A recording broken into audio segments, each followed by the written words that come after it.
What's up, you guys? Let's talk about real estate investing for beginners. Now in this video, I'm going to hit on the basics of real estate investment and why over 90% of millionaires invest in real estate in some way, shape, or form. Now, if you stick around till the end of the video, I'm going to tell you guys exactly my opinion on what is the best strategy. If you are new to this and interested in getting into real estate, what is the best strategy to get into real estate and start making money today? Now, if you guys find value in this video, please smash the like button below. It helps with the good old YouTube algorithm, and please do subscribe if you find value in this content and like to see more of it in the future. All right, so let's talk about the basics of real estate investment and why it's such a powerful strategy to build wealth long term. Now, for the basics, guys, investing in real estate, or more specifically rental properties, whether it's commercial or residential rental properties, you can make money in these three key ways. Number one is cash flow, monthly cash flow. Now, this is why real estate is extremely special and differs from investing in that of a 401k, IRA, or even the stock market. Now, typically in real estate, you can buy a property, use the bank's money or someone else's money to finance maybe 80 to up to 90% of the house. Now, once you buy this house, you rent it out to either a long-term renter, or you can rent it out as a short-term rental on Airbnb or VRBO. Now, all the money that you make on top of your monthly expenses and mortgage payments is cash flow, and that's your take-home pay every single month. So to give you guys an example, let's say you buy a house and your monthly mortgage and operating expenses add up to $1,000 for that month. Now, if you rent it to a long-term renter through a lease agreement and they're paying $1,200 per month, then you will take home $200 every single month in your pocket. Passive income. It's a great strategy to pay you every single month. Number two is loan paydown. Now, this is part of what the renter is paying you each month, but remember, a big part of your expenses as the owner is debt service. So what you owe to the bank. Remember, we've used leverage and leveraged the bank's money to make this purchase. So each month we owe the bank a little bit of money. We owe them a tiny bit in principal, and the majority is interest. Now, that principal is going to creep up over time. Each month it's going to go up a tiny bit as our interest goes down. So each month you're slowly paying off that loan and slowly building your equity position in the house, because everything that's paid in principal is equity in the house. So that's basically money in the bank for you. Now, what's amazing about this is you aren't even the one paying off this loan.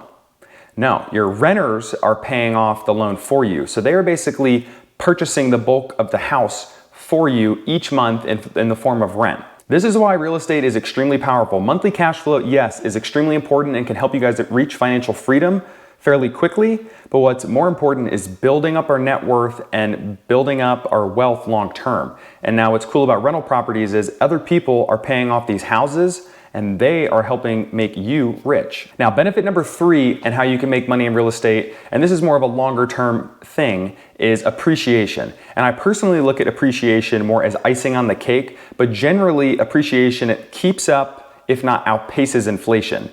So real estate is a hard asset. So by investing in real estate, you're investing in something that is going to grow over time, especially if it's in a growing market. Now, what's really cool about this, guys, is appreciation. You get to keep 100% of the appreciation. Now, what do I mean by that?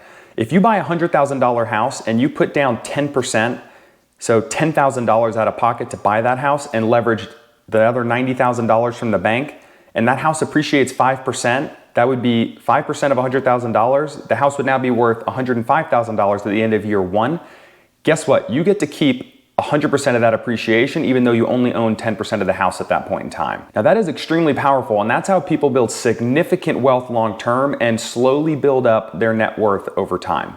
Okay. Now that we're all jazzed up on real estate and how it can help pay us monthly cash flow, loan pay down, okay, that's great, appreciation, we're building wealth long term. Let's talk about something that is crucial and really you can only do in real estate that you can't really do anywhere else in any other form of investment. And that's something called leverage. Now, you can leverage 80 to 90% of the purchase. You can leverage that money from the bank, because the banks encourage people to buy houses. So if you're able to leverage 80% of the value of every single house you buy and only have 20% stake in it and reap the benefits that real estate has to offer through loan pay down and appreciation, that is crazy, you guys. That allows you to build significant wealth long term while only using a little bit of your own money. Now, again, you can't find this in any other type of investment. You can't invest $20,000 into a 401k, but essentially reap the benefits of a $100,000 investment. You're not gonna find that there. Now, I'd like to go back and touch on inflation. We just mentioned it a moment ago. Now, as inflation occurs, that's typically spurred by the Fed printing money over time. Now, as the Fed prints money, it actually drives down the buying power of every single dollar you have.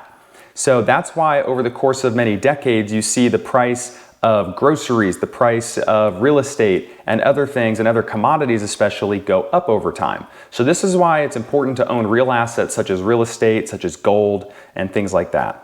Now, what's cool about that is you're gonna buy a house on today's value, and you're gonna be locked in to typically a 30-year conventional loan. So your mortgage is not gonna change at all. It's gonna be the same exact amount every month unless you refinance down the road. Now, what do you guys hear on the news or media all the time? The price of rent has gone up so much in this city and that city, and it's pushing people out. Now, rent does tend to increase over time. A large part of that is due to inflation. As inflation creeps up, the cost of raw materials goes up. As the cost of raw materials goes up, it costs more to build a house. It costs more to build a house, it drives housing prices up. When investors buy houses, they pay more for it, so in order to make profit from their investment, they have to charge more money to their renters. So what does that mean for you as an investor?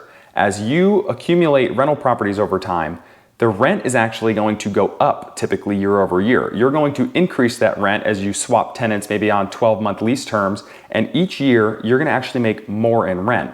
Now remember, your mortgage cost stays the same. Some of your operational costs may go up a little bit, but overall, you're gonna be able to make more cash flow year over year for every property that you have. So not only is the home value growing and your equity stake in each house growing, but the amount you're taking home in cash flow is growing too, which is extremely powerful. So I think you guys are starting to get the bigger picture here, and we're gonna bring it full circle. Now, as you accumulate a certain amount of houses, whether you're doing long-term rental or a short-term rental or a commercial triple net lease, whatever it is, when you get into real estate and you slowly accumulate property over the course of time, eventually that monthly cash flow is going to exceed the amount of living expenses that you have, and at that point, you are technically financially free.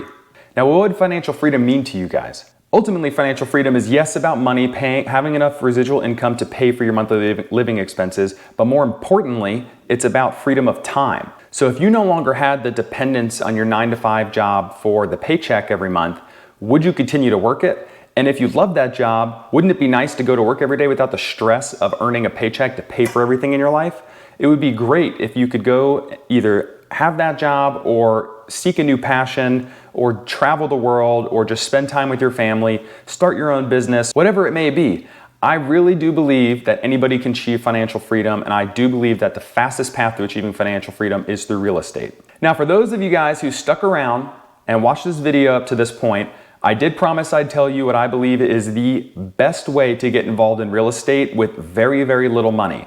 And this is extremely powerful, especially if you are new to real estate and haven't bought your primary residence yet. You've never bought a house. Maybe you're still paying rent. Maybe you're still living at mom and dad's house. It doesn't matter. This is a strategy I need you guys to pay attention to. Now, the reason this strategy is so important is for first-time home buyers, you can put as little as 3 to 5% down, or if you're a veteran, you could potentially even put as little as 0% down. Now, this is really important because traditionally you have to put 10 or more likely 20% down on an investment property purchase in order to secure a loan from a bank. But for a first-time home buyer, you only have to put down 3 to 5%. So if you buy a $100,000 house, you're only having to put down $3,000 to $5,000 instead of $20,000.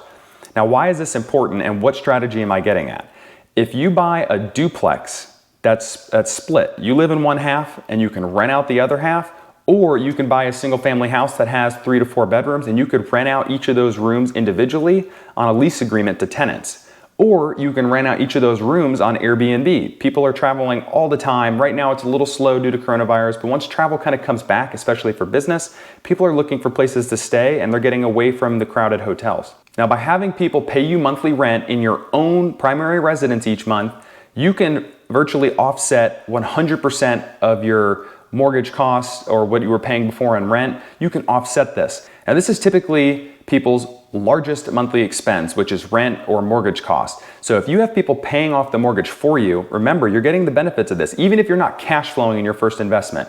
Even if they're just paying off the mortgage and sharing some of the utility expenses with you, they're essentially paying off the house for you. Again, helping you get rich over time. Now, if you can get a sweet deal and you have people paying you enough in rent to exceed your mortgage costs and other expenses and actually cash flowing, now you're getting paid to live in your own house every single month. And I can't think of a better strategy to get involved in real estate with very, very little money, in some cases no money, than to have somebody else pay off your house for you and to pay you monthly. You are going to be able to get paid to live in your own house. I can't think of a better strategy to get involved in real estate than that. And now what's cool about that is you no longer have that mortgage cost. So whatever that mortgage cost is, $500, $1,500 a month, $2,000 a month, now you have that much more money to save up for future investments. So that means you can save up quicker for the next real estate investment. I hope you guys have a much better understanding now of investing in real estate and specific rental properties and how powerful it can be to help build wealth long term and achieve financial freedom. Now, if you guys found value in this video, any value at all, please do hit the like button below. It helps with the YouTube algorithm. And also, if you want to see similar content like this going forward, please do subscribe. I genuinely appreciate everybody who has subscribed so far. So thanks for watching, guys. Best of luck to you all on your journey in investing in real estate and also your journey to achieving financial freedom. We'll catch you next time.